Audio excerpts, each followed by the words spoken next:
Accident થયું ભટિંડામાં, આ જગજાહેર કિસ્સો છે, તમે જાણો છો, લેજેન્ડર ફોર્ચ્યુનર નું.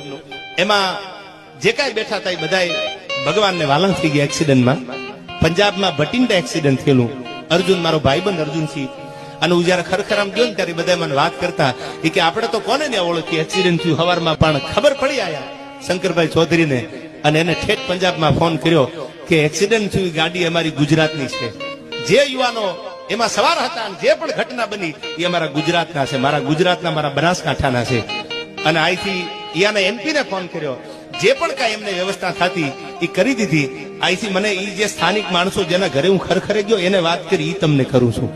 એને આંખમાં આહુડા હતા પરબતભાઈ, અને એને એટલું કીધું કે હારું થયું શંકરભાઈ હતા, તમારે ક્યાંય ઉપાધિ નહીં, કઈ તમારે દોડવું ન પડ્યું ને, અમે ભટિંડામાં કોને બોલાવીએ, અમે ક્યાં જઈએ, લાસુ કાંઈ કબજે કરીએ અમે.